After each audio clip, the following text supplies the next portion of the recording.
A few weeks ago, I got the chance to take the new Royal Enfield Classic 350 for a short test ride, and though I can't currently give a full review of a motorcycle based on 15 minutes just sort of putzing around, and I sadly didn't have my GoPro handy to show off how many stoppies I did, the experience stuck with me and got me digging into why exactly this motorcycle exists, how it seems to be a new step forward for Royal Enfield's iconic single-cylinder bullet platform, and what all of this means for the motorcycling world. Now, before I get too far into this, I want to say, Royal Enfield, if you're watching this, I would love to have this bike for a period of time and make a full proper review of it. My business email is in the description if you guys want to make that happen. I've never really considered myself a motorcycle reviewer, more of a budding motorcycle historian, but hey, I would give it a shot. Also, if you guys are interested in this bike, I cannot recommend enough that you check out Stuart Fillingham's videos. He's got loads of content covering every aspect of this bike, from running it in to what it's like to ride and own. His videos are just fantastic. And I have to say, over the past few years, he has definitely influenced how I look at motorcycles. So I'll throw a link in the description for you guys to check out his channel. Now, some of you might say that the Classic line from Royal Enfield wasn't and now isn't the Bullet. And in one sense, you would be right.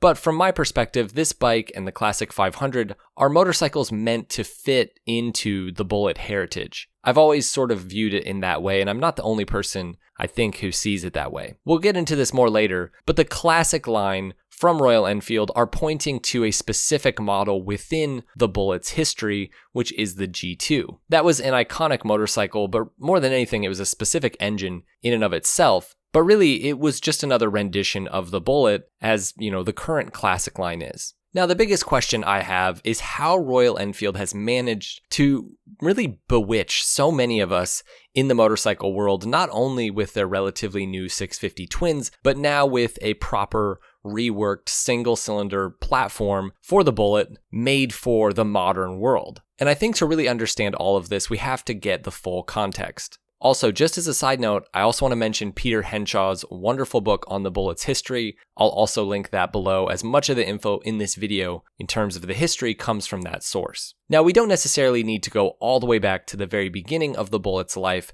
to understand all of this. I've made an entire video on the Bullet and on Royal Enfield's history. Many others have as well. Rather, I want to take us back to 2008, long before Royal Enfield had made their twins available, when the company decided to launch the fuel-injected unit construction version of their long-standing single-cylinder Bullet platform. Now, if that isn't the most Royal Enfield thing I've ever heard, transitioning to fuel injection and unit construction at the same time. Most manufacturers had switched to unit construction by the early 1960s. It was at this point in 2008 that one specific new version of the Bullet, that is the Classic, really caught everyone's attention. For the Classic model's overall look, Royal Enfield had went to a motorcycle design consultancy called Zenofia, headed up by Mark Wells and Ian Ride, and tasked with making a Bullet derivative based on this new fuel-injected version, with the goal of having a model that was more of a 60s roadster than the Bullet had been. But what they came up with in the Classic model was really inspired by lots of different bikes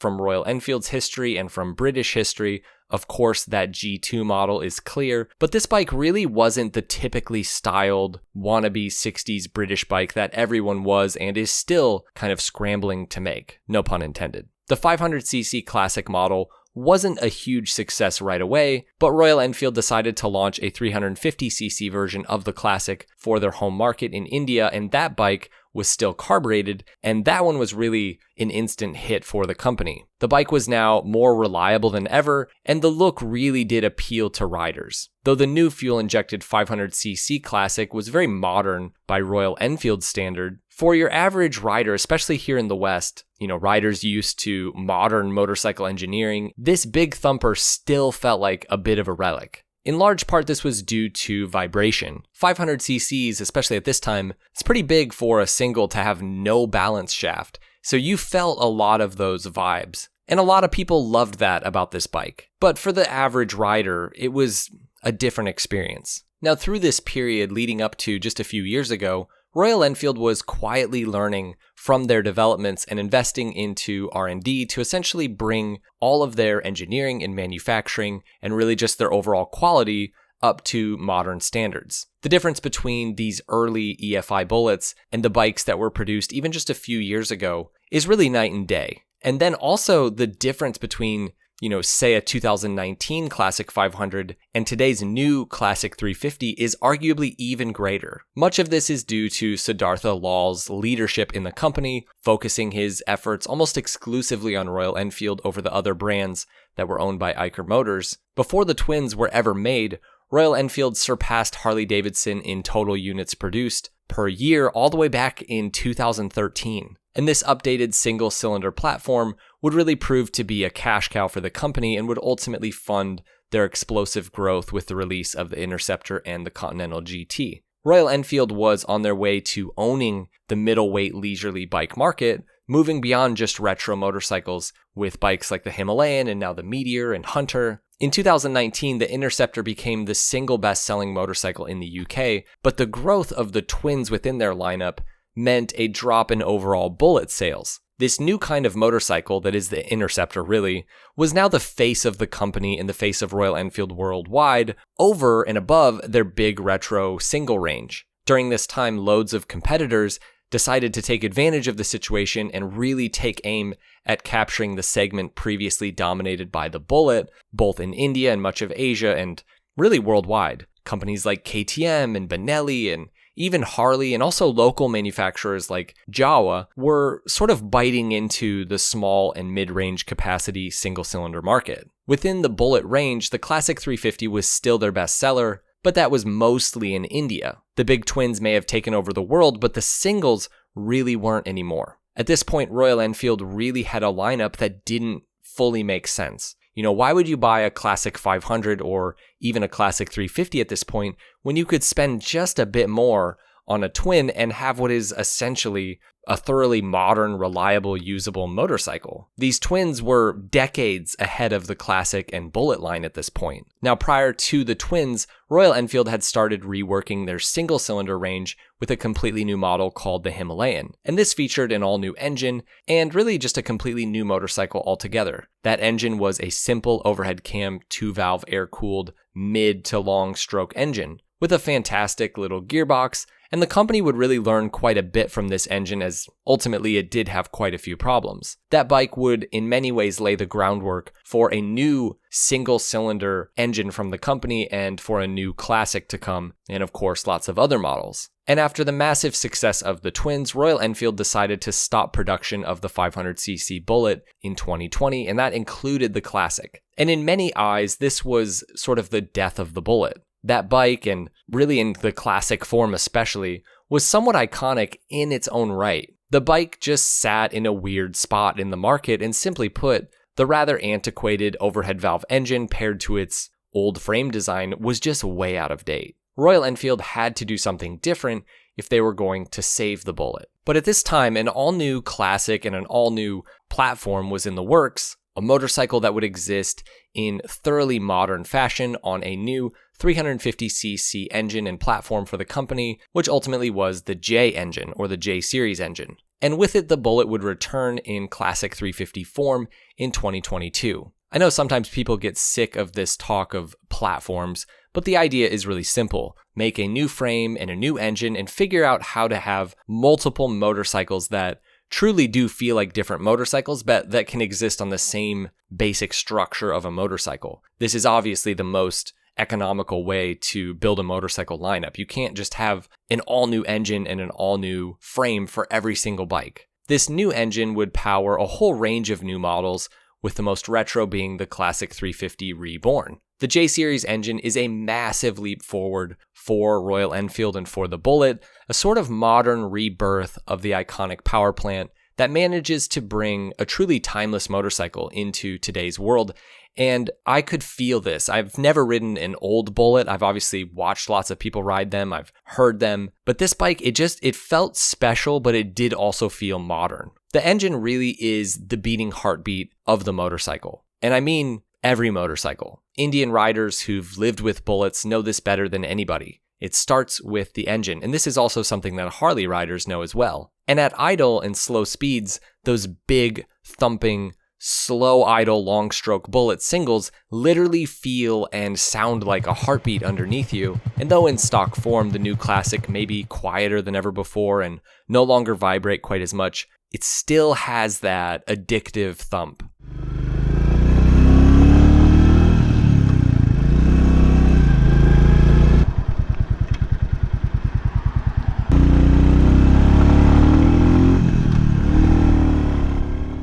This single overhead cam, air and oil cooled 350cc engine manages to keep the iconic low thump and pulse of the original Bullet, thanks to its undersquare form, while eliminating almost all of the unnecessary vibrations due to a new primary balancer shaft. The result is an engine that is certainly not fast, but feels great. Like, it feels just fine. It happily idles at about 600 RPM less than, for example, KTM's Duke 390, which I love. It's still a thumper, but it's so much more usable and reliable than the previous Classic bikes. Paired to an all-new frame, the new Classic 350 truly is the best Bullet, and really the Bullet of the future. Now, I know there is also a new 350 Bullet that's coming out, but again, that's the same motorcycle as this. It's all that whole platform game. Now, hopefully, a modern Classic 500 is in the works. I know there's a Classic 650 potentially, which would be a twin, but the Classic 500, that seems like a bike that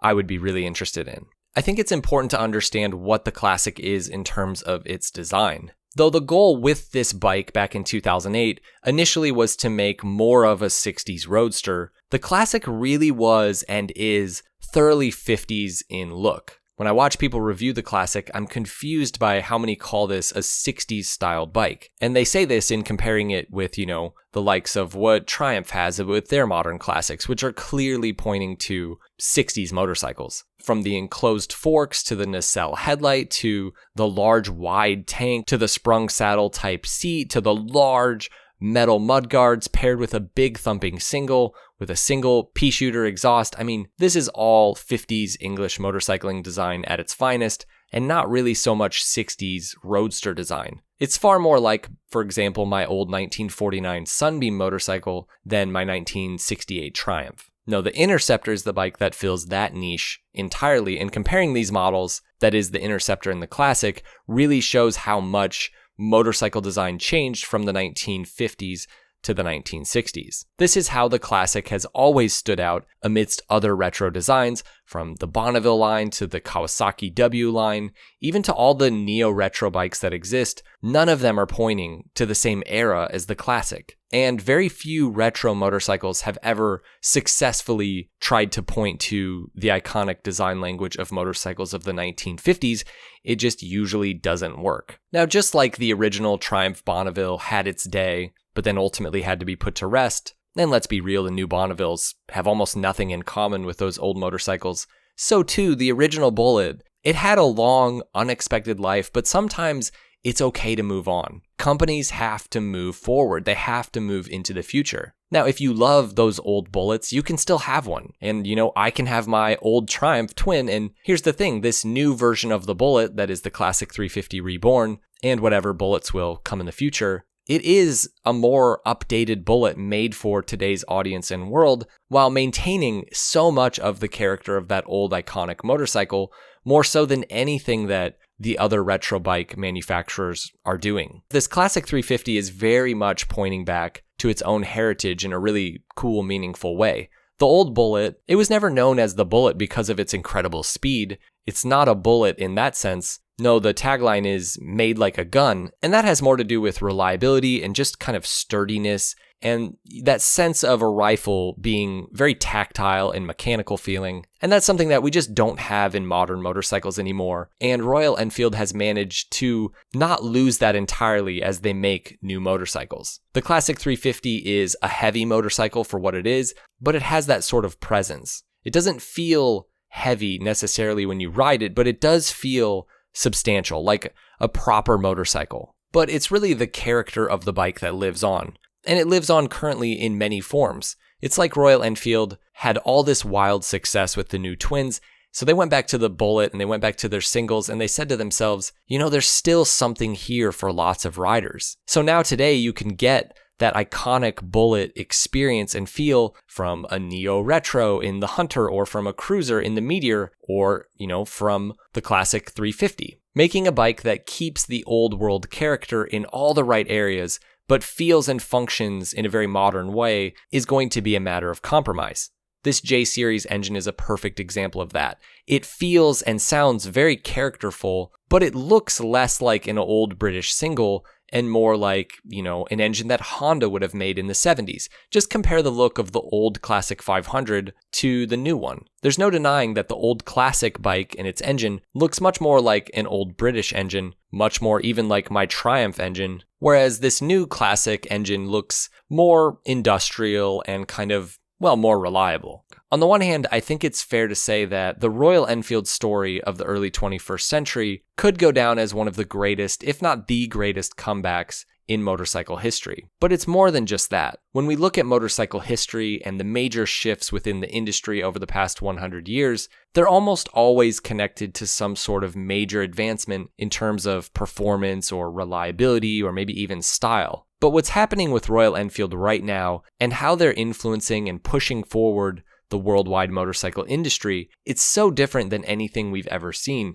It's really a step backwards. And I mean that in the absolute best way. It's a move towards simple riding, towards riding for the love of it, exploring, getting out and hitting the road without all the unnecessary and ridiculous crap and expenses that complicate the motorcycle experience. It's not about showing off. It's not about impressing anyone. It's not about going 150 miles an hour. It's the simple, unadulterated experience of being on the road and feeling connected to the road. You're in the elements, just having fun. And personally, that's really the only kind of motorcycle experience that I care about. Now, I would love to hear from you guys about all of this. Again, if anybody from Royal Enfield is watching this, just hit me up. I'd love to chat and talk about maybe doing a proper review of your bike. But yeah, we'll see you guys in the next video. Ride safe.